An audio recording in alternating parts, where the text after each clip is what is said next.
Le Maghreb, une terre immense, bordée par la Méditerranée au nord et par l'océan de sable du Sahara au sud. Un carrefour de civilisation, un pont entre l'Afrique, l'Europe et l'Orient. Depuis la nuit des temps, ces montagnes, ces plaines et ces déserts sont habités par un peuple ancien. Les Berbères ou Imadigen, les hommes libres. Bien avant l'arrivée de l'islam, ces terres avaient déjà connu le fracas des empires. Carthage et ses marchands, Rome et ses légions, Byzance et ses croix, tous avaient tenté d'imposer leur ordre. Mais à chaque fois, les Berbères résistaient, survivaient, adaptaient. Leur identité demeurait.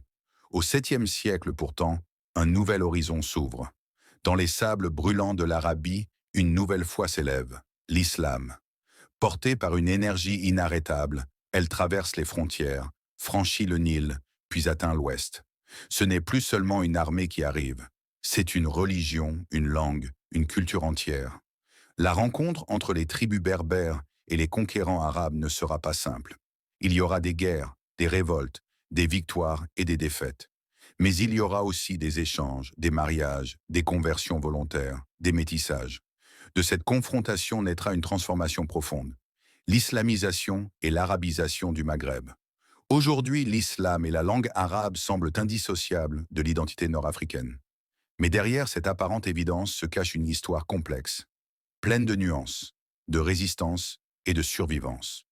Une histoire méconnue où l'on découvre que l'âme amazigh, malgré les siècles et les conquêtes, n'a jamais disparu. Avant l'arrivée des armées arabes, le Maghreb avait déjà une histoire riche et ancienne. Depuis des millénaires, cette terre est le domaine des Berbères ou Imazighen, les hommes libres. Leur présence est si ancienne qu'elle se perd dans la nuit des temps, bien avant les pharaons et les empires méditerranéens. Ces peuples occupèrent les montagnes de l'Atlas, les plaines fertiles du littoral et jusqu'aux confins du Sahara. Leur culture était une mosaïque de traditions, de langues et de croyances, mais une identité commune les rassemblait, celle d'un peuple attaché à sa liberté et à ses terres. Le Maghreb pré-islamique n'était pas isolé, bien au contraire. Au nord, les Phéniciens avaient bâti Carthage, une cité brillante et puissante, qui domina la Méditerranée jusqu'à sa chute face à Rome. Puis vinrent les Romains, qui laissèrent derrière eux routes, amphithéâtres, aqueducs et cités entières, comme Timgad ou Leptis-Maquia. Après Rome, les Vandales puis les Byzantins occupèrent ces terres, tentant d'y imposer leur ordre et leur foi chrétienne.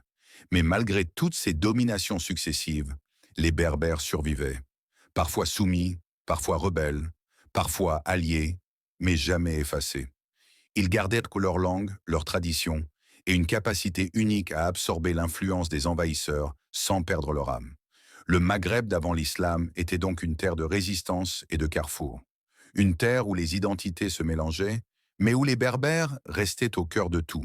Et c'est sur ce terrain déjà marqué par les luttes, les révoltes et les métissages qu'allait surgir un nouveau défi, plus puissant que tous ceux rencontrés auparavant, l'arrivée de l'islam et des conquérants arabes. Au 7e siècle, une nouvelle puissance surgit de la péninsule arabique, l'islam. En quelques décennies, les armées arabes, galvanisées par leur foi, conquièrent un empire qui s'étend de l'Inde à l'Égypte. Et bientôt, leur regard se tourne vers l'ouest, vers le Maghreb.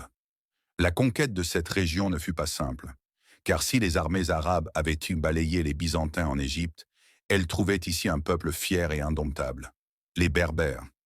Ces guerriers du désert connaissaient chaque montagne, chaque vallée, chaque oasis.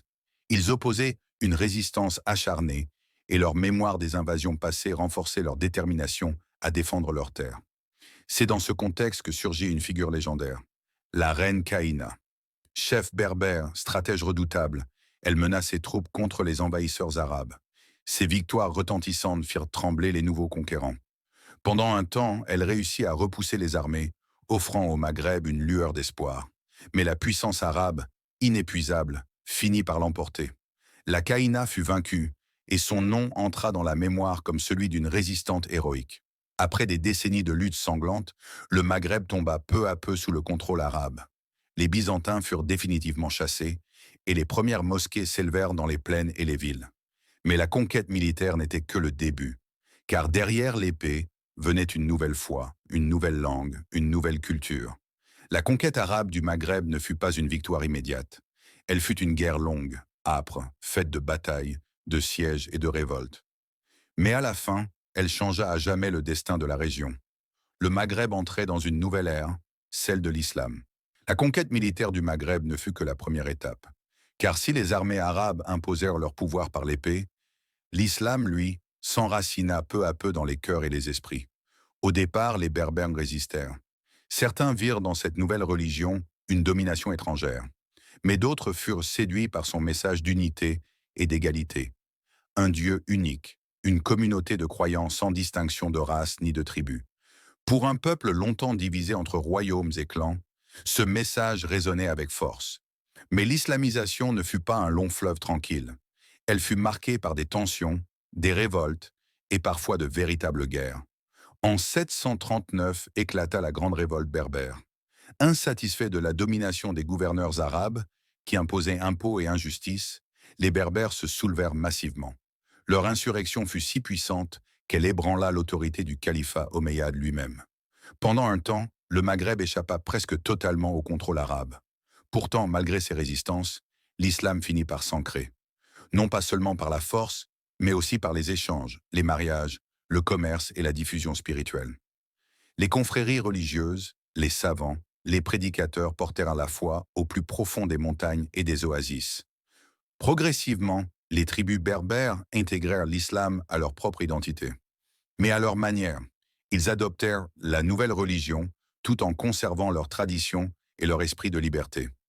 Certains embrassèrent même des courants spécifiques, comme le kharigisme ou le chiisme, affirmant une indépendance religieuse face aux califes de Damas et de Bagdad. Ainsi, l'islamisation du Maghreb ne fut pas une soumission aveugle, mais une transformation complexe, entre révolte et adhésion, entre contrainte et choix. Une lente métamorphose qui allait marquer à jamais le destin spirituel de toute la région. Après l'islamisation, un autre processus tout aussi profond transforma le Maghreb, l'arabisation. Car derrière la foi, il y avait aussi une langue, la langue du Coran, de la prière, du pouvoir, l'arabe. Au début, le tamazight, la langue des Berbères, resta dominant dans les montagnes et les campagnes. Mais dans les villes, dans l'administration, dans les marchés, c'est l'arabe qui s'imposa. Les élites comprirent vite qu'adopter cette langue était la clé pour accéder aux postes de pouvoir, aux échanges commerciaux et aux savoirs religieux. Peu à peu, l'arabe devint la langue des mosquées, des juges, des écoles. Les manuscrits furent copiés en calligraphie élégante et les savants maghrébins contribuèrent eux-mêmes à la richesse de la civilisation islamique. Philosophie, sciences, théologie, le Maghreb devint un centre intellectuel, porté par cette langue qui unissait l'Orient et l'Occident. Mais cette arabisation ne fut pas un effacement brutal. Elle fut progressive, sélective. Les Berbères gardèrent leur langue dans leur foyer, dans leurs traditions, dans leurs chants. Ainsi, une double identité prit forme. Arabe dans la foi et la culture publique, amazigh dans les racines profondes et la vie quotidienne. Ce mélange donna naissance à une culture originale, ni totalement arabe, ni totalement berbère, mais un métissage singulier qui fit du Maghreb une terre unique. Et c'est cette arabisation, mêlée à l'héritage amazigh, qui forgea une grande partie de l'identité nord-africaine que l'on connaît aujourd'hui. L'histoire du Maghreb prend une tournure paradoxale à partir du XIe siècle, car si les Arabes avaient conquis militairement la région, ce furent souvent les dynasties berbères elles-mêmes qui propagèrent dans l'islam et l'arabisation avec une force inégalée. Les Almoravides, venus du désert saharien, imposèrent une discipline religieuse stricte. Guerriers du sable, vêtus de leurs voiles indigos, ils bâtirent un empire immense, allant du Sénégal à l'Andalousie. Marrakech devint leur capitale, un centre de commerce et de religion. Puis vinrent les Almohades, plus radicaux encore. Originaires du Haut Atlas, ils se présentaient comme les purificateurs de l'islam, rejetant les pratiques jugées corrompues. Leur pouvoir s'étendit sur tout le Maghreb et jusqu'à l'Espagne musulmane, faisant trembler les royaumes chrétiens d'Europe. Ces dynasties, profondément berbères par leurs origines, utilisaient pourtant la langue arabe, les institutions islamiques et le Coran comme socle de leur pouvoir. Elles bâtirent des mosquées majestueuses, encouragèrent les sciences, la philosophie et les arts. Fès, Marrakech, Tlemcen devinrent des foyers de savoir et de spiritualité. Mais derrière cette grandeur, les divisions ne disparaissaient jamais totalement. Chaque dynastie tombait, remplacée par une autre, dans un cycle sans fin de lutte et de reconquête. Pourtant, une chose restait constante, l'enracinement de l'islam et de l'arabe au cœur du Maghreb. Ainsi, ce ne furent pas seulement les conquérants venus d'Orient qui islamisèrent le Maghreb, mais aussi les Berbères eux-mêmes. Ils firent de cette religion et de cette langue un pilier de leur propre identité, créant une synthèse unique qui allait marquer durablement l'histoire. Aujourd'hui, quand on parle du Maghreb, on pense immédiatement à l'islam et à la langue arabe. Les minarets qui s'élèvent dans chaque ville, l'appel à la prière qui rythme les journées, le Coran récité dans les mosquées, tout cela témoigne du rôle central de l'islamisation et de l'arabisation. Mais sous cette surface évidente, une autre réalité persiste, l'âme amazighe. Dans les montagnes du Rif et de l'Atlas, dans les villages du Sahara et même dans les grandes villes, la langue tamazight continue de vivre. Les chants traditionnels, les danses, les tatouages, les bijoux et les récits oraux transmettent une mémoire plus ancienne que les dynasties et les empires. Cet héritage double a forgé une identité unique. Le Maghreb n'est pas seulement arabe, il n'est pas seulement berbère, il est le fruit d'une fusion, parfois douloureuse, parfois harmonieuse, entre deux mondes qui se sont affrontés, mais qui ont aussi appris à coexister. Les Berbères ont adopté l'islam et parfois même porté haut son étendard, mais ils n'ont jamais cessé d'être eux-mêmes. Les Arabes ont transmis leur langue et leur foi, mais ils ont trouvé au Maghreb une terre qui les a transformés à son tour. Aujourd'hui, cette double identité est à la fois une richesse et un défi. Une richesse, car elle incarne des siècles de métissage culturel et spirituel. Un défi, car les débats sur la reconnaissance des langues et des cultures amazighes montrent que l'histoire n'est jamais totalement terminée. L'héritage du Maghreb, c'est donc cela. Un peuple façonné par l'islam et l'arabe, mais enraciné dans une mémoire amazighe immuable. Une identité complexe mais vivante. Une identité qui raconte que malgré les conquêtes, malgré les changements, les peuples ne disparaissent jamais. Ils se transforment et ils durent.